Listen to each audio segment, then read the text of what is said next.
Tai sveiki, būsiu viršylą Leohart 707.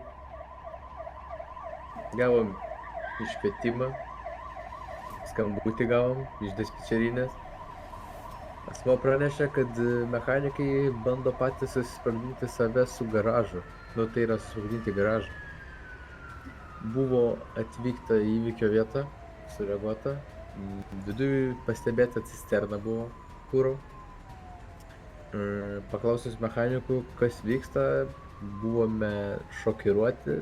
Mechanikai patys teigia, kad bando susisprogdinti garažą, nes jiems teigia, kad nepatinka esama darbo vietovė. Visi asmenys aplinkui buvo evakuoti toliau į saugią ribą, už saugios ribos. Sužeistų asmenų nebuvo, viską neutralizavom. Mechanikų direktorius Krauzas buvo susiektas jos telefonu, teigia, kad atsiveža dar vieną cisterną ir bandys sprogdinti garažą tą pačiu. Kitas mechanikas teigia, jog jo automobilis užminuotas, tai visi buvo evakuoti, po evakuacijos bandėm aiškintis toliau. Taip pat buvo iš civilių pusės stebėtojų paleista pačio direktoriaus mašina į mus su plyta ant akceleratoriaus ir bagažinėje buvo rasta 12 kuro bakelių po 20 litrų. Taip, direktorius ir vienas iš darbuotojų, kuris buvo su peiliu ir kurio mašina buvo užminuota, buvo išvesti į šitą RSPD komisariatą tolesniam tyrimui.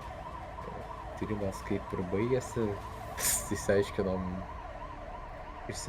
kad mašina buvo užminuota ir toliau pasakius kaltinimus direktorius tiesiog mažinosi nuo savo pateiktų kaltinimų.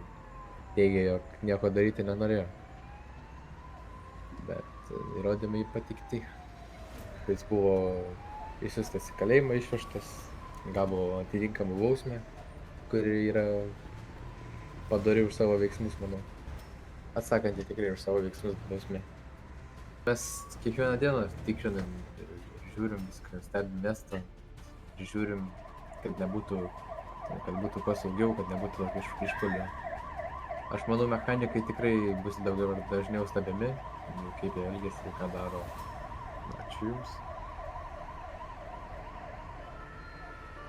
Į miestą sugrįžta senasis direktorius, gerai žinomas dėl tvirtos rankos ir gebėjimo suvienyti komandą. Jis pasiryžęs atstatyti serviso veiklą nuo nulio, sutvarkyti techninę bazę, sugrąžinti drausmę ir įkvėpti naują dvasią visiems mechanikams.